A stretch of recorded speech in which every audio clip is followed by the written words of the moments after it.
To Uplift, we're going to be raising awareness about meditation. So now is your chance. Go grab yourself some sultanas, a raisin, something, so you can join this guided meditation on Uplift today.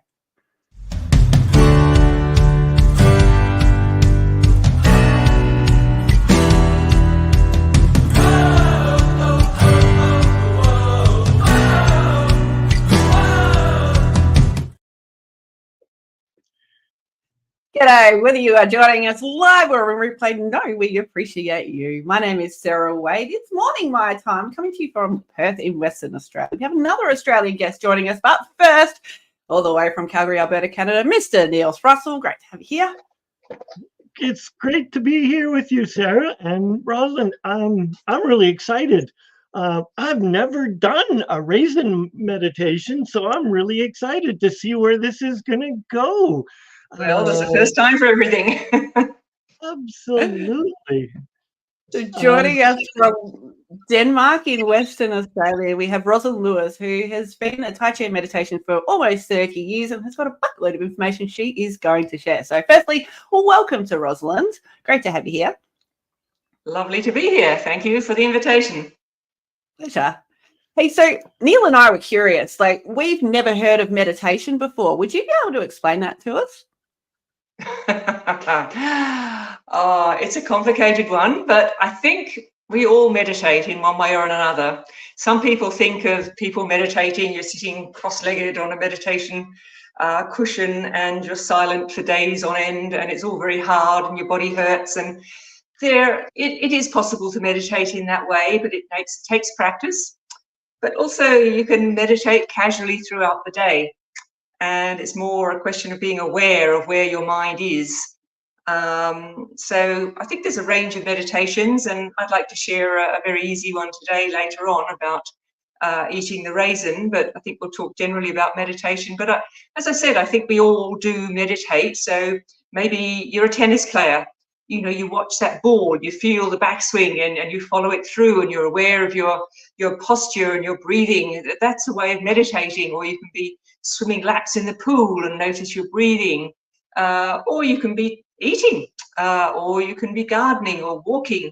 There are just so many ways to meditate. You don't have to find a window to set aside. Most of us are quite busy these days, although I have retired to some extent, but you don't necessarily have to have a whole window of 20 minutes or 20 hours or 20 days to meditate. It's entirely up to you. Okay, so you can meditate anytime, anywhere. You don't need a bolster. All you need is yourself, right? Absolutely, absolutely. And it's a question of getting into the habit of asking ourselves, where is the mind right now? Because I think many of us have the habit of reflecting on the past or contemplating the future. And we're not really present all the time for the moment right now. It's a gift. I think children do it. You can remember yourself squatting down as a child, looking at ants crawling through the grass. They just squat and they're focused on the ants at that time. They're not worried about what they need to buy for dinner tonight, or what mummy said or anything like that. They're just in the moment. And sometimes as adults we lose that capacity. It's not being childish. It's more being childlike. It's being focused and in the present. There's a time to plan, there's a time to reflect, but there's also a time to be present. And that's what I think is what I have gained from meditation particularly.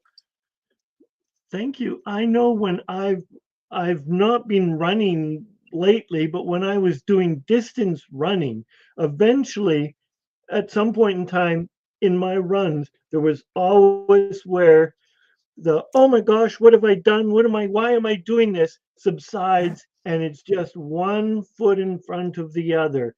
And it then becomes just it was very meditative for me. And then usually near the end of the run, when I'm pushing myself beyond where I'm used to, it becomes, oh my gosh, what have I done? Why am I doing this? But in that middle piece, it was always for me pure bliss in the meditation. Yeah. And part of it is noticing those moments of bliss, acknowledging them and thinking, I'm here right now. This is where I want to be.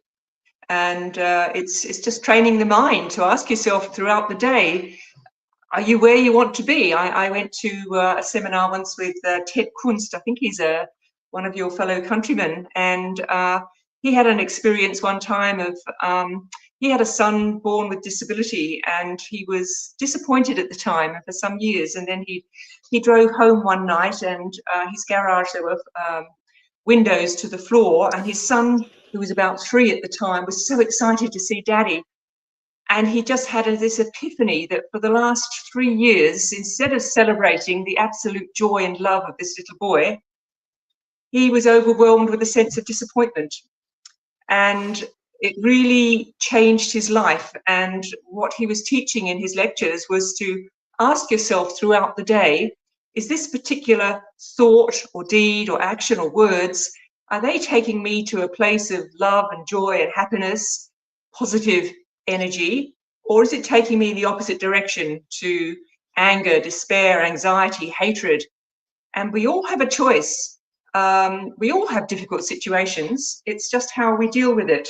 And there's time to deal with it and plan, but we don't want to get stuck in it forever and let it color the rest of our day. If we've had a negative experience, we've got to say, you know, I'm walking through the forest right now, or I'm enjoying a lovely meal. Do I really have to reflect on that awkward conversation or whatever the difficulty was that has upset us? So it's setting up a rhythm and a routine just to be aware of where is the mind. Mm. What I like to do after I've had client sessions to do that, to bring me out of that space, is to jump on a trampoline or do something that's a bit awkward and the computer's not working. Here we go. And just to get myself out of, I've just been talking to my client. They've just told me how suicidal they are or whatever the thing is. I need to let this go. So for me, I will go outside into nature where I feel relaxed and I feel calm and my energies regroup, and I have the opportunity to get the lies out before I go and do that next thing. I feel it's something that's it's beneficial for a lot of people just to take that micro moment, whether you do a jumping jack or jump down on the floor and do some push-ups, or just moving your body enough so that you're feeling in the moment again so you can go and do the next thing. Is that what you're referring to, or are you talking about something Absolutely different? No, you're quite right. And by coincidence, I came across a saying I'd never heard before yesterday. And it was, if you don't let go, you get dragged. That's a very simple visual metaphor, isn't it? And it's worth remembering. I thought that was quite clever. I mean, there's a time we want to hold on to some things, but not everything. And it's having that choice, I think, is what it amounts to. And we're not a choice if we don't know where we are and where we want to be. So it's about being present. Powerful. So that's a good way to then disconnect. So our brains will go back to our animal instincts first. Here, unfortunately, we remember 10 or 12 negative things before the positive thing just because of how we've evolved. And so if you're saying, you know, if you break out of that, then you're able to get in away from the negative and towards where you're wanting to be. Is that what you're saying? Yes, indeed. I mean, we have to be cautious. We have to look after ourselves. But equally, we don't have to be obsessed by that fear and anxiety. It's important to find the balance, as in everything else in life. It sounds a lot like then that meditation helps people with self-care. What have you seen meditation help with other self-care in the past? Oh, that's a broad question. I think it's different for everybody. We all meditate in different ways, and we all gain different benefits. But it's certainly enriched my life enormously. And I've met some wonderful friends as a result of it. I'm still in contact with a group of people. I went on a silent meditation retreat about 30 odd years ago, and I still meditate regularly with my friends. And yeah, we have that in common. It's beautiful. I think people recognize when you're in a good space and nice spirit. Vipassana, that's one of the few things in life that I have not been brave enough to tackle. I have done so many things, but a silent meditation, that's the one that I don't know. It has me at an arm's distance. I can understand it. And I remember being greeted when I went to the week-long silent meditation retreat. Somebody saying to me, and she was a regular meditator, and she's like, "Oh, you're brave for a whole week." It was for the week with, I had gone to the Perth Meditation Centre with my meditation teacher, Eric Harrison, and I gave it a go and didn't regret it in the least. I had a wonderful experience there. It was a wonderful time. But it's not for everybody to sit quietly. I mean, he did guide some meditations. We were in silence all day, apart from in the evening, we were allowed to converse a little bit with one another for a short period. But there are so many different ways of meditating. I'm not sure if you're aware, but I also teach Tai Chi, and that's a form of moving meditation. And that's just so good for the body. It exercises all the joints and all the muscles of the body. But at the same time, you're focused on your breathing as well as the circulation of energy. And the main thing is it works as a moving meditation. There's such a lot to coordinate that you're not thinking about the rest of your day. You're there, you're in the presence. You are in the present. And it just feels as though you're being caressed by the breath and being in the moment. It's a very pleasurable experience. And I personally, if I derive pleasure from any activity, I'm very drawn to it. I don't push myself too much for extreme sports and the like, but meditation and Tai Chi bring me immense peace and connectedness with nature and a sense of loving kindness, and I just love it on all levels. It's deeply pleasurable, so I'm very drawn to it. I don't know what your thoughts on this, but one of my teachers explained for me that the traditional meditation, where you're sitting and just sitting on your cushion and sitting and just focusing on the breath, is a very masculine form of meditation, and a feminine form of meditation is anything that causes you to move. Like a Tai Chi would be a very feminine form. Dancing would be a feminine form, like trance dance or any of these.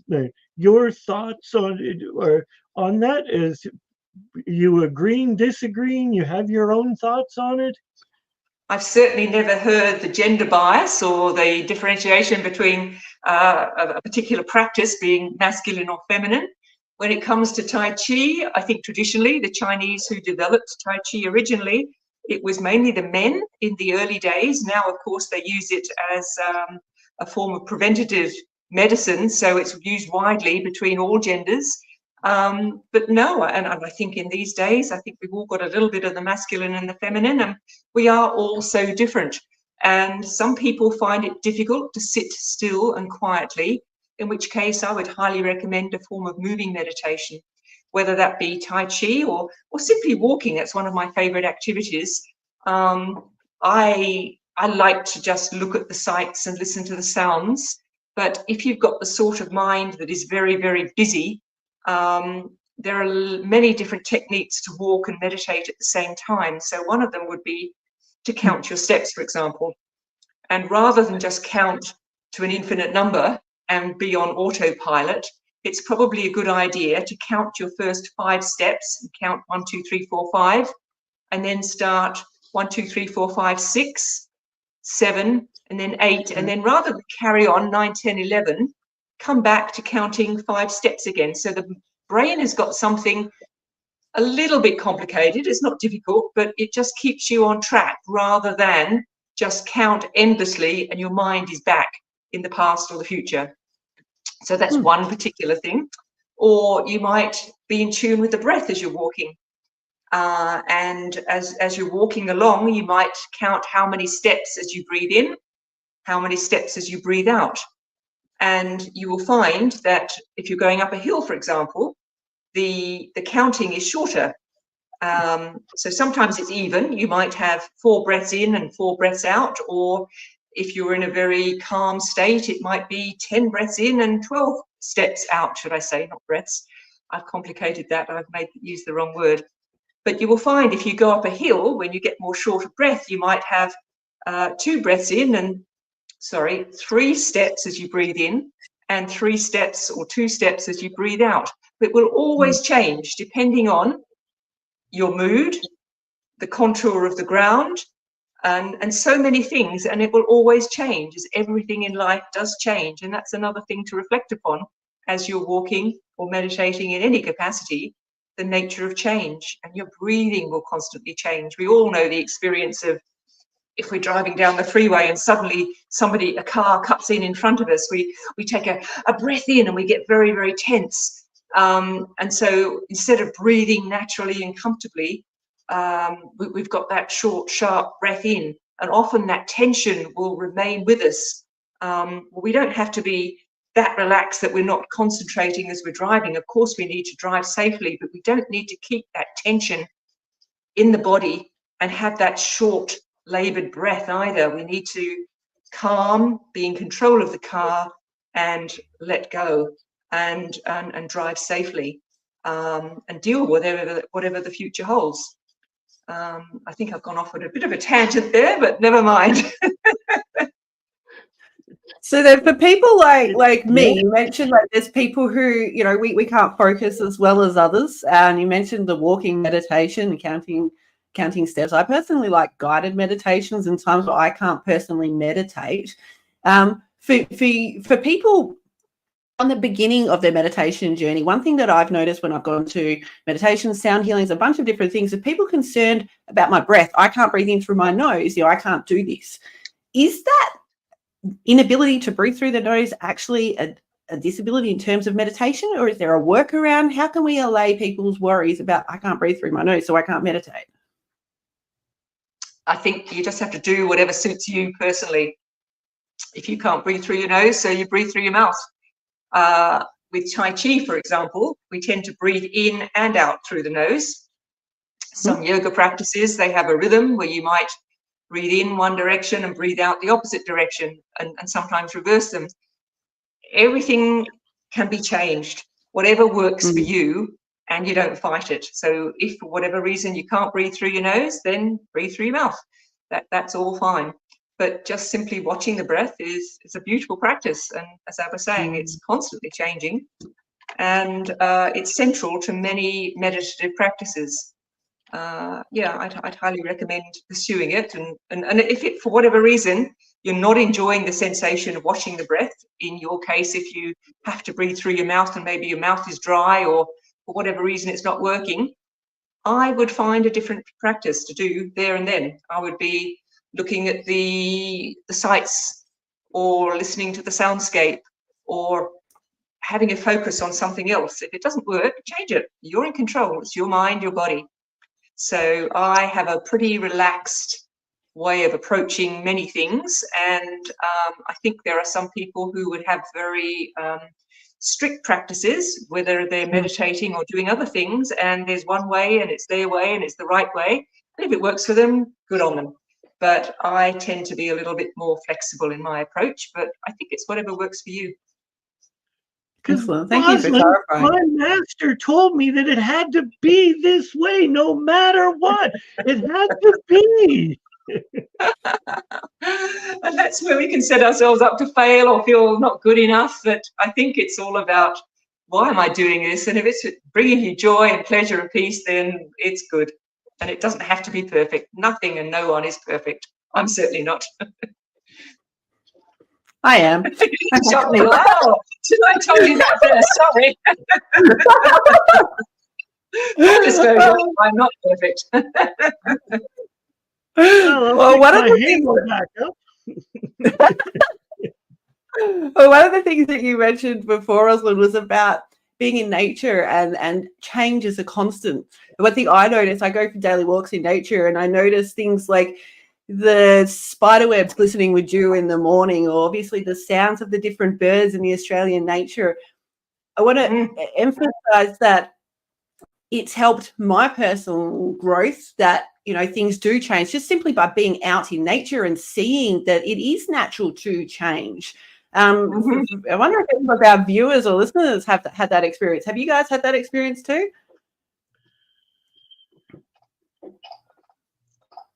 I absolutely love being in nature, and it's, for me, it's very easy to be mindful when I'm walking. Just very easy, just to, and to try to walk quietly and mindful of my footfall. Because when I'm out running, I'm just plodding along, and I'm just trying to get to A to B. But if I'm out in nature, let the journey begin just by walking, whether it's out to the garden or whatever.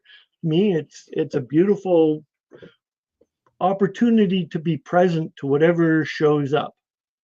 I couldn't agree more. Both of you have encapsulated it perfectly. For me, it brings me immense joy and pleasure every day. I mean, I was awake pre-dawn this morning, as I usually am, but the dawn was spectacular. And I think just noticing when you're really in touch and in the moment is an important part of it all. So you talked about, Sarah, seeing the dew on the spider webs and noticing change, and acknowledging when you're really present, I think is a key to it as well. And more to the point, when you're not, if you're not enjoying those simple pleasures, ask yourself, where is my mind right now? Is it useful? I could be planning, or I could be reflecting. It might be useful to do that, but often it's not. So when we are immersed in beautiful nature, enjoy it to the max would be my recommendation. Absolutely. For personal experience, like, I love nature. I love going to the beach. I love the gift that nature has. And I've got a fused back. I've got some ankle problems, and I've gone from having the best time at the beach, doing little drippy castles or jumping into the waves and having a great time with the people or dolphins around me, to struggling to walk on the sand. So there's been times where I've felt like I just need to go to the beach to watch the sunset, to regroup. And then I found myself struggling with the pain or the discomfort from the sand. So quite often, like you said before, with the breathing techniques, if you can't use your nose, I would just sit at the back of the hard sand and enjoy what I could. There are ways that we can work around things to suit our needs. One of the things that I love about walking is hearing the leaves crunching under my feet. It's just a spectacular sound, so much so that I may have been known to collect bags of leaves just so that I can listen to, I've got a tissue here, but I listen to the crinkle of the leaf in my ear to enjoy that sense, or to crush it, or to cut it with some like a cutout shape of a leaf or something. There are many ways that we can indulge our senses. Rosalind, what is your favourite way to indulge your senses? I think I do enjoy, as we said earlier, being immersed in nature. That would probably be my number one. But I enjoy eating, and to eat mindfully is a really useful skill, I think, rather than just gobble and go and have the mind somewhere else and just automatically put it in our mouths. There are so many ways of indulging. Sorry. So what you're saying is sit in front of a television and just gobble up, and that's how you're mindful, right? Well, you pointed out just what many of us do all the time, hey? And it's particularly if somebody's gone to the trouble of making a lovely meal, just to reflect upon the colour before you start to eat it. Just imagine a fresh salad put in front of you. Look at all the colour. And then listen. You talked about the sound that you enjoy as you crunch into the capsicum or the cucumber or whatever it may be. Then, of course, you've got the flavour of it. But you can use all the senses, and particularly if somebody has prepared a meal for you, you think about the love that's gone into it and the preparation of it. And there's a lot of time and energy that goes into cooking. And just to eat it mindlessly in front of your phone as you're looking at some news feeds or something or other, it hardly does the meal justice. And I think it was a Zen proverb, when eating, just eat; when walking, just walk. It's a very useful skill to remember and take on board, to be present.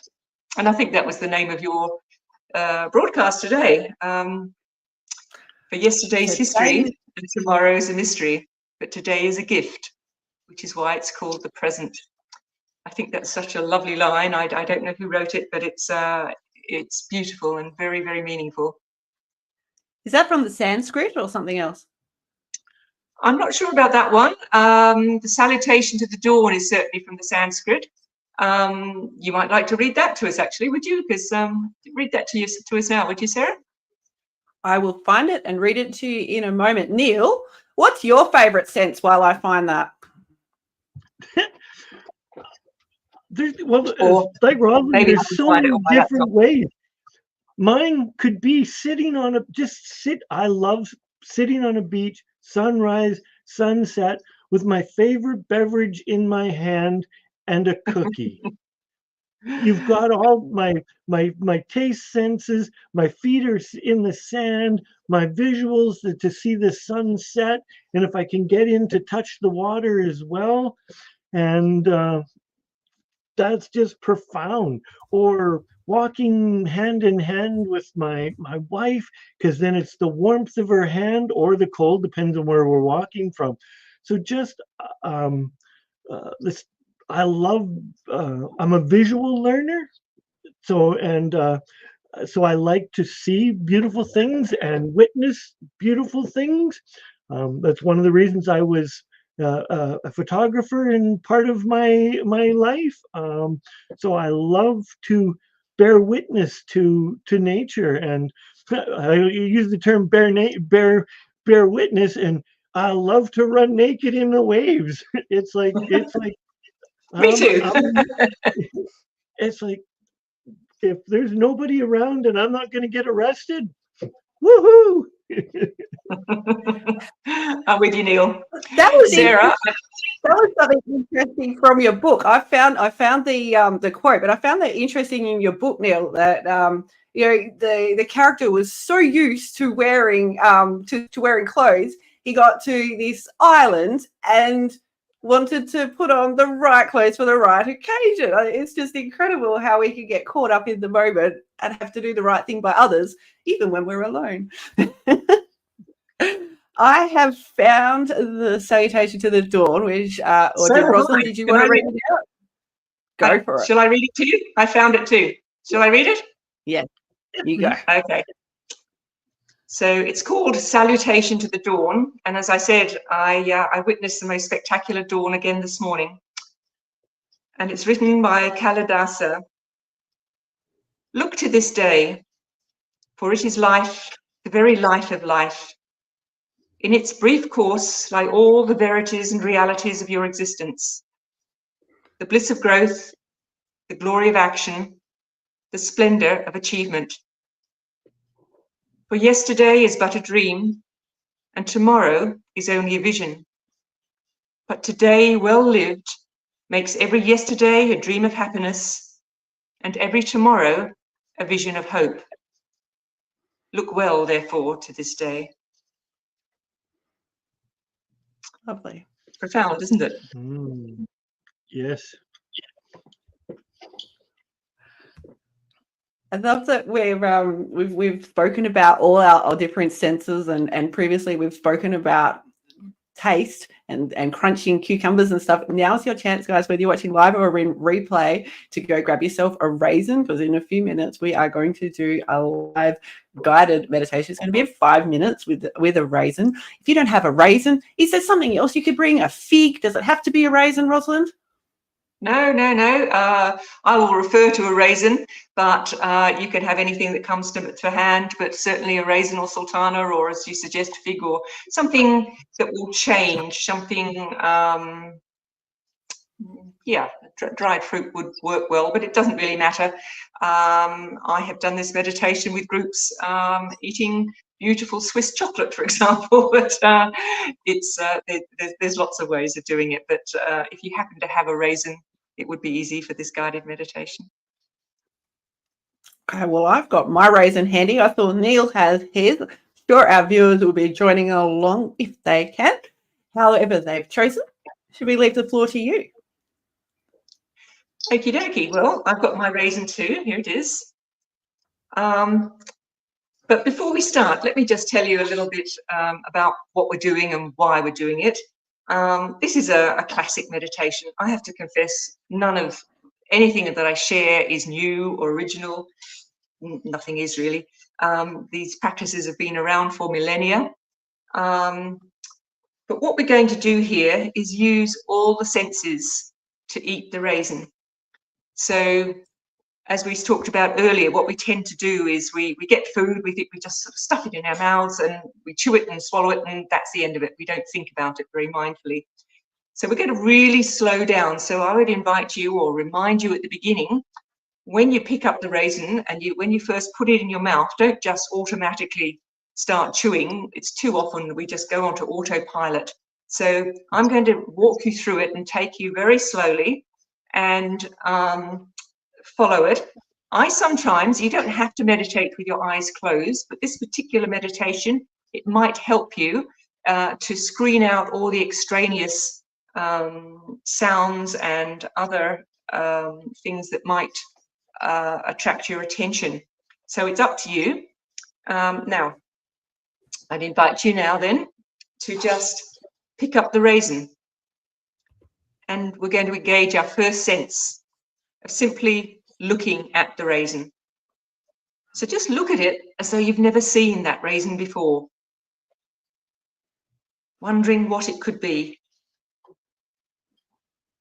As you turn it slightly in your hands, you might find the light reflecting off different surfaces. Or look at it with that level of intense focus, as though if you were going to paint it, look at the shape of it, the color, the texture. So we've given our attention to sight, our first sense.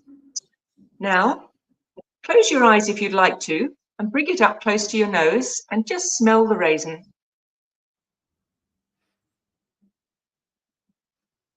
Some raisins have quite a strong smell, others much less so.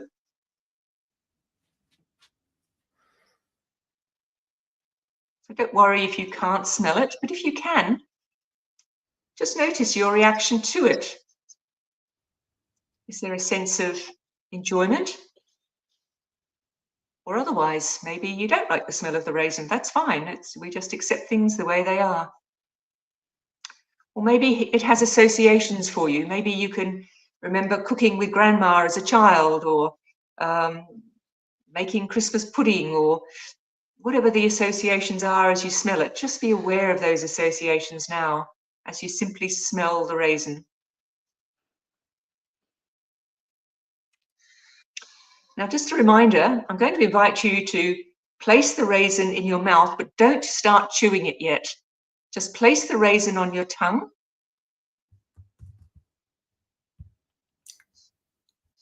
And notice how your tongue moves. Notice the texture of the raisin. You might feel it's reasonably firm at the beginning right now, and you might feel all those little wrinkles.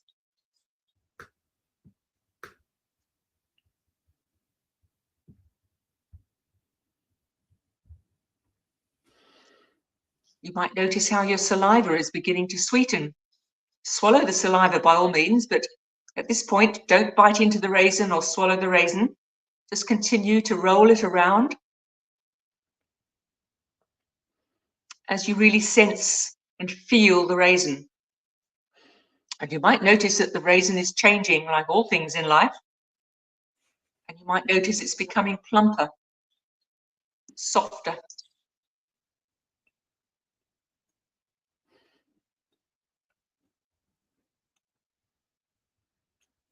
So now we've touched the raisin with our mouth.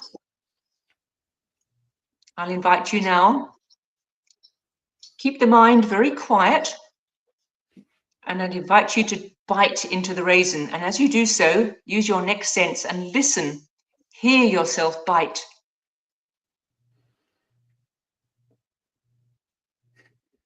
Your tongue will automatically transfer the raisin from side to side.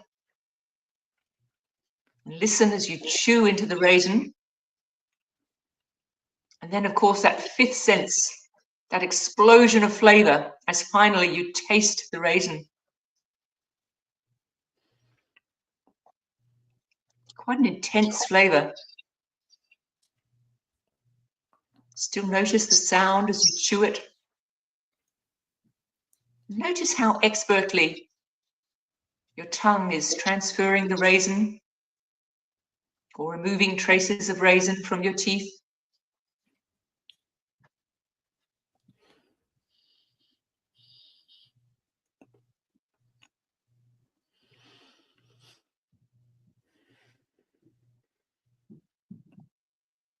Notice how the taste is softening, becoming more subtle.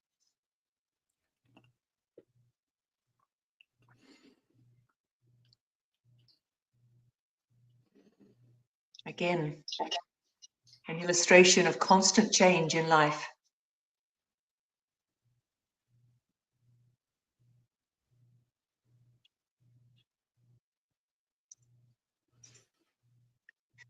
And even if you finish the raisin at this point, just notice the flavor lingering in your palate.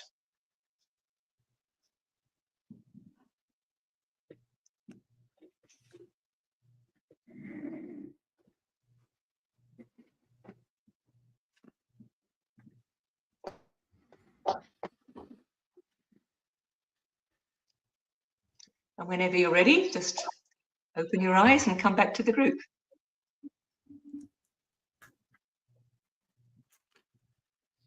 Well, there was a few people joining us live during that experience. I hope you were able to join in. If not, feel free to catch the replay and do this in your own time, or just remember what you can from that experience that Rosalind just guided us through. Neil, how did you find that? It was wonderful.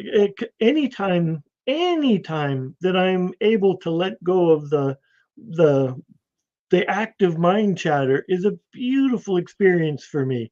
And because I've done meditation, sometimes focusing on the meditation, I mean, on my breath, my mind is like, okay, and now I'm going to breathe in. But to go and focus on a raisin was a beautiful experience because it gave my mind something else not to do. It's as simple as that. How did you find it, Sarah? Well, I wanted to go ahead, we're on autopilot, aren't we? Stick something in our mouth, chew, swallow. I struggled with not picking up another reason after I had swallowed it. I enjoyed the sensation, like the first sound as I listened to my teeth closing was quite an exquisite experience. Surprising, isn't it? We can hear that, but we choose not to with all the other things that we've got going on in life. So thank you for that experience. Love to hear if any of our viewers have any comments or questions. Feel free to send them in, whether it be about that meditation or anything else. I'm sure Rosalind would be happy to help you. Oh, so now we're going to go and eat the rest of the raisins, right? In your own time, hopefully mindfully. But it's just a reminder that we could do anything. That was such a simple exercise of a single raisin and how all five senses were engaged. And as Neil pointed out so beautifully, when your mind is focused and in the present, you're not elsewhere, you're not in the past or the future. It's all about being mindful. Love that. and I know for me, because I get in the habit of in the doing, because I'm doing many, many things that I forget the subtleties of the taste of the food that to be present to the food. I am a guilty person. And go. It's like get it all, shovel in and just go. And this simple test was just a reminder of how beautiful flavor can be and is. Absolutely. I think we all fall into that trap of being busy and doing lots of things at once and not giving our attention, particularly for something as lovely as eating a lovely meal, or as simple as drinking a pure glass of water. Feel the weight of the water glass in your hand. take a sip and notice it go down your throat and how it quenches your thirst. And we all do it. So there are opportunities to meditate so many times each and every day, and you don't have to find that window to sit quietly and be completely focused and alone. You can find a few seconds here and there to meditate casually. One of the you would know that the breath is a very common focus for our attention when we meditate. And on a Vipassana retreat, for example, you just watch the breath on the upper lip for several days, and some people find that a bit of a challenge. And I remember my meditation teacher inviting us to see if we could capture the very moment that an in-breath, begins, and be fully present until an out-breath is complete. So in the same way that we ate that raisin, with that full focus for those few seconds, so we watch a full breath as we breathe in, remain present, and breathe out, and capture that moment when an out-breath is complete. And then we pause. Sometimes there's a beautiful little space, and you can rest in that space until the next in-breath spontaneously arises. It might come immediately, it might come after a second or two or three. However, there's no right or wrong in any of this. It's just your experience, and you're simply watching. But the particular meditation practice he suggested was, see if you can watch 3 breaths. And that sounds very easy and very simple, but it's surprising how our minds will get distracted simply watching 3 breaths. And no matter how busy our life is, we can all find half a minute somewhere or other to watch the breath while we wait for the jug to boil, for example, or for our laptop to boot up, or whatever it may be. And we can use those opportunities to watch the breath. But it's really interesting to watch how easily distracted we are, just as Neil was saying, how we tend to eat, and we're on autopilot and the mind is elsewhere. It's a real pleasure for those moments when we're totally focused. And so simply watching the breath for a few seconds can bring immense pleasure and peace throughout our busy days. Agreed. One of my teachers was sharing. He says that to be conscious of our breath and breathing is a beautiful gift. He says, but when you're really, and especially if you're by yourself, when you're really pissed at the world and you're just angry, he says, stop and treat it the same reverence as you would be meditation, and feel what anger feels like. Feel that deep, and then ask yourself, is it serving me or is it not serving me? He says, because anger most people describe feeling angry as an icky or a distasteful feeling. So it's just like, but my teacher's like, just really feel it and like experience it, so that you understand that it's actually doing you harm, so that you can go and feel the joys, and I'll be more open to and willing to go feel the joy. Couldn't agree more. And often we hold these things in our body, particularly tension. Ian Gawler wrote a great book called You Can Conquer Cancer, and he begins most of his meditations with a body scan, a relaxation, and he finds it's quite good for beginners. A lot of us carry tension, but we all carry tension, not a lot of us, in the body. We just aren't always aware that we do it. And if you just think for a moment, where do you personally carry your tension? For example, for some people, we clench our jaws. Other people, it's our shoulders hunch up. Others, it's in our belly, or we clench our fists. So when something goes wrong, we hold that tension. And it's useful if you go back to the flight or fight from previous generations. They confronted the saber-toothed tiger. They had to do something. They had to react. And so they would run. And so it's important to have those reactions. But these days, we're in the habit of just holding on to that tension and not doing anything with it. There aren't too many saber-toothed tigers around, but we hang on to that anger and tension in the body.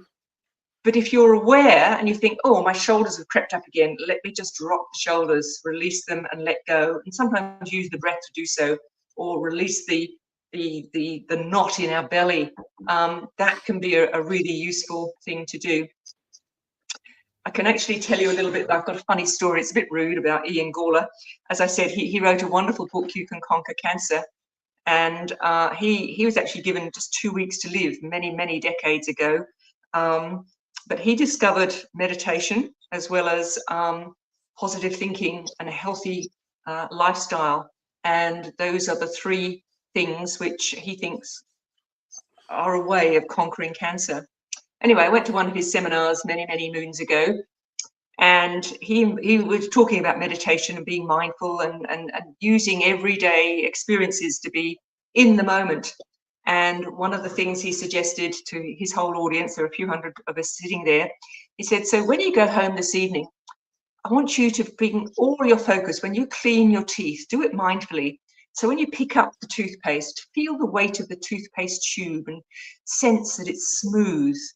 And then likewise, pick up the toothbrush, feel that's got very different textures to it. And then as you squeeze some toothpaste onto the tube, imagine it's the most precious commodity. And as you brush every surface of every tooth, do it mindfully, feel the sensations of the brush. Anyway, he spun this story out for quite some minutes. And then he smiled as he looked around the whole auditorium. And he said, and now imagine making love like that. But it was a lovely introduction to we can do anything mindfully, and certainly making love is a very lovely way to meditate, bringing your whole focus of attention there. And it is beautiful that we can meditate casually throughout the day. So that would be what I have gained through meditation largely.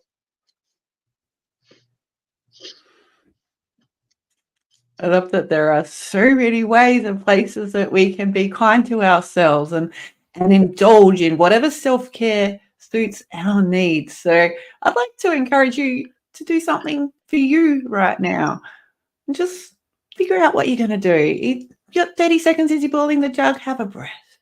What are you going to do for your self-care today, Neil?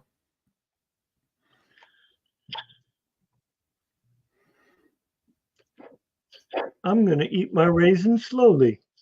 No.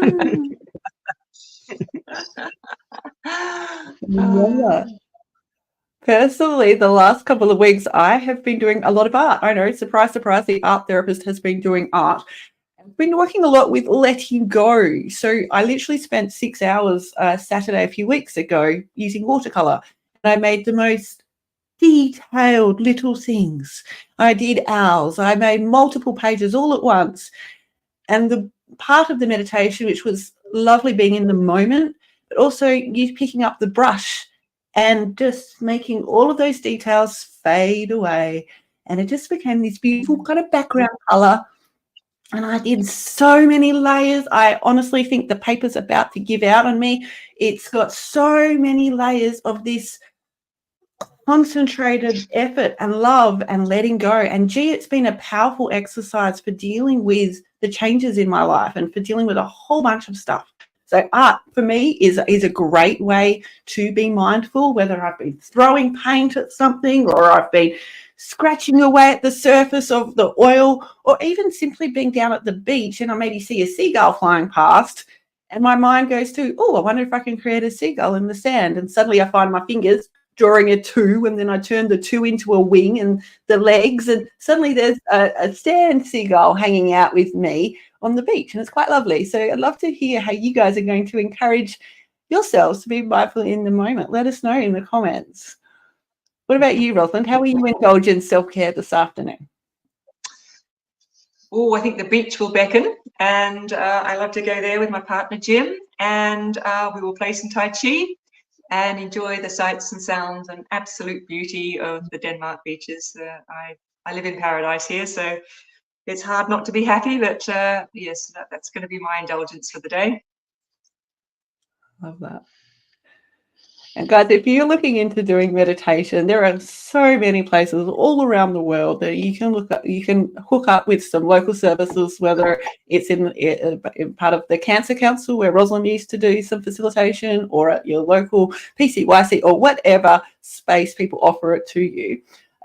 Please go do something that fills you with joy and maybe spark some of your senses in a new way that you haven't experienced for a while. What do you think Tina's going to think of this raisin meditation as opposed to chocolate that she has tried before?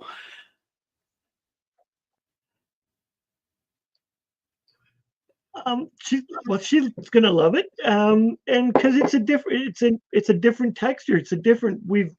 As we've spoken in the green room, we've done chocolates, and the raisins actually, I think, are a better source because it breaks the impulse just to naturally chew. Because what I know for me, I put chocolate in my mouth, boom, it's gone. But I can be a little more careful, and I choose to be a little more careful because raisin is just a different taste sensation, and it's not a reflex action for me. I think it was the texture that helped there. For me, it was the texture, right? Was it for you? Had you not had that extra texture, you would have been like, oh, yeah.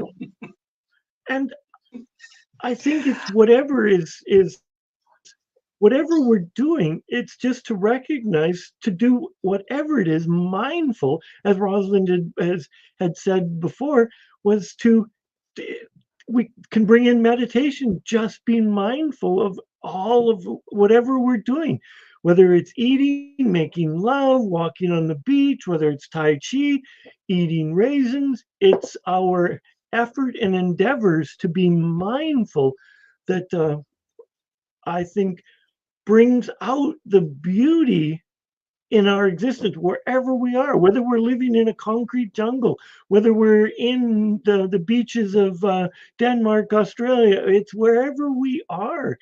Meditation and being mindful brings out that beauty, and especially when we use all of our senses.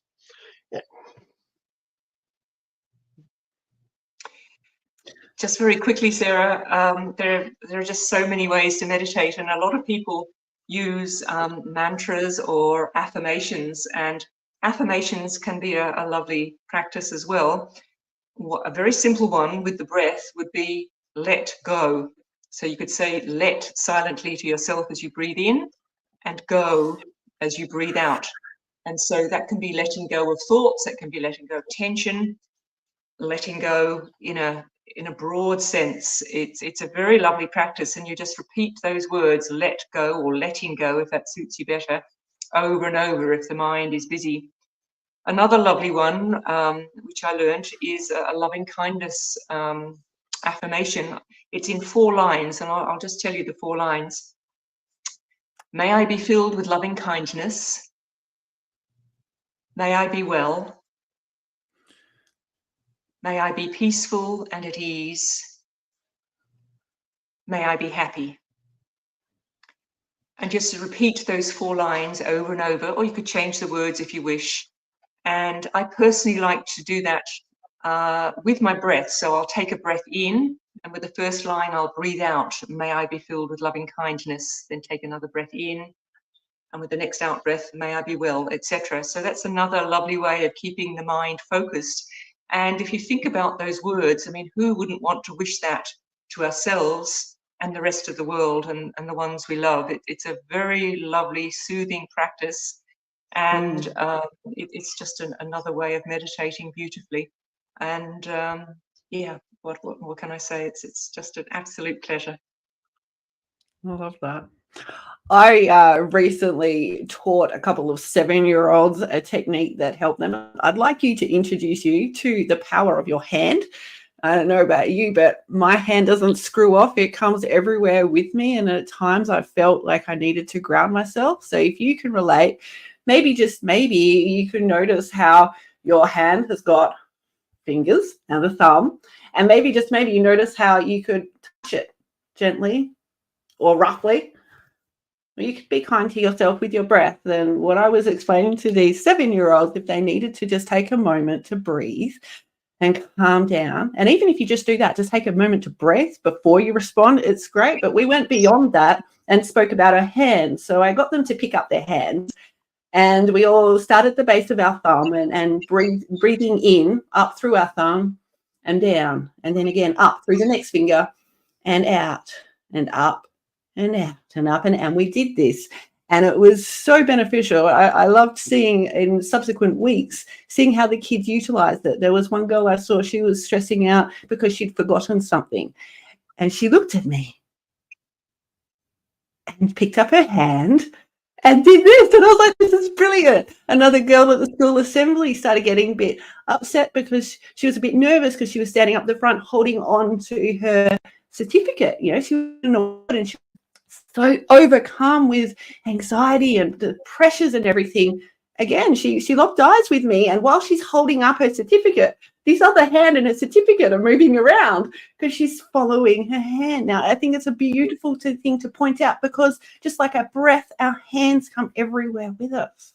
So we can make use of our situation in the best of possible ways. How will you make use of yours today? I'm just awestruck. Thank you. That's beautiful. And before we leave, I just want to honor Sarah that this is our 100th episode. Yes. Of the Uplift Show. Congratulations. Yeah. And it's, yeah. And, you know, when we started this, well, I started it. And then when Sarah came on board, the show took off. My previous host was a great person, but Sarah made it even better. And now, we've got 100 episodes. We're 47,000 views. This is wonderful. So I just want to say thank you, Sarah, for being a wonderful co-host and being there through thick, thin, and all of our growth opportunities together. So thank you. And, thank you. I appreciate you. It's been a journey, hasn't it? It has. And as I look at our time, and I'm going, that's just relevant. We've had 100 to what I was thinking. 100 episodes. We're now around wrapping up this excellent show. Thank you, Rosalind, for being part of our show. But thank you. Congratulations to you both. Yeah. I'd like to leave our audience today with a thought that get out there and be mindful of whatever you're doing and practice mindfulness. And we know, all of us here on the panel know that your life will improve. Food will taste better. Your sex life will be better when you practice it mindfully. The experiences of life are just better. So all I would like to leave you with is to encourage you to love yourself, love the world around you, and experience it from a place of mindfulness. Sarah, how would you like to take us home? Firstly, I want to say thank you to our 100th guest today. We appreciate you, Rosalind Lewis, for spending the time to share mindfulness and that beautiful Raisin meditation with us. Thank you so much. And I'm really proud of us. I'm super proud that we made it to 100, and I'm really proud of you, the viewer, the listener, the person who's doing the thing that maybe other people haven't seen, but you know you've done it. So I want to ask you right now just to do something with me. Put your hands out. Put your right hand over your shoulder. Give yourself a little pat on the back.